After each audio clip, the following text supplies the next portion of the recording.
দেশ বিদেশের যেখান থেকে আমাদের চ্যানেলটি দেখছেন তাদের সকলকে স্বাগতম। আমাদের চ্যানেলটিতে সাবস্ক্রাইব না করে থাকলে এখনই সাবস্ক্রাইব করুন। আজকের ভিডিওটিতে আমি ভবিষ্যৎ বিশ্বের অদ্ভুত কিছু টেকনোলজি নির্ভীক বাইক সম্পর্কে আলোচনা করব।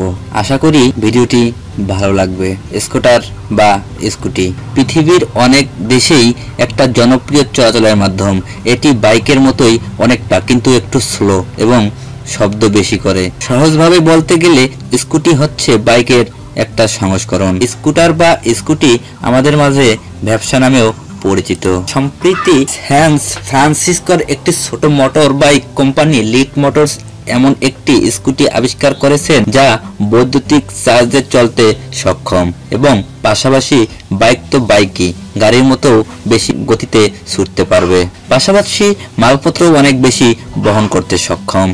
দা সিটি কার, যদিও নাম কার কিন্তু আসলে কার নয়, এটিও এক প্রকার মোটরসাইকেল। এটিও লিট মোটরস নামক কোম্পানির আবিষ্কার। তবে এই মোটরসাইকেলে বসে রোদে পুড়ে মরার ভয় নেই, থাকছে এসি। পাশাপাশি এটিও বৈদ্যুতিক চার্জে চলতে সক্ষম এবং গাড়ির মতোই দ্রুত গতিতে চলতে সক্ষম। বাইকের সাথে এর মূল মিল হচ্ছে এটিও বাইকের মতোই দুই চাকার যান। এই বাইকটি প্রতি ঘন্টায় 160 কিলোমিটার অতিক্রম করতে পারবে।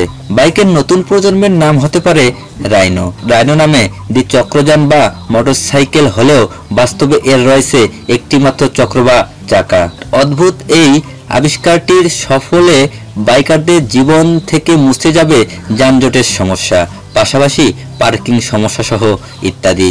রাইনো হতে পারে বাইকের নিরাপদ সমাধান, কারণ এর রয়েছে নিজস্ব ব্যালেন্সিং সিস্টেম, অর্থাৎ রাইনো নামক বাইকটি নিজেই নিজের ব্যালেন্স রাখতে সক্ষম। রাইনো প্রতি ঘন্টায় 27 মাইল অতিক্রম করতে সক্ষম। এদিক থেকে অবশ্য রাইনো অন্য বাইকগুলো থেকে অনেক পিছিয়ে। ভিডিওটি ভালো লাগলে লাইক দিন, অবশ্যই কমেন্ট করে জানাবেন। এমন অজানা তথ্যবহুল ভিডিও পেতে আমাদের চ্যানেলটিতে সাবস্ক্রাইব না করে থাকলে এখনই সাবস্ক্রাইব করুন। ভালো থাকুন, সুস্থ থাকুন, ধন্যবাদ।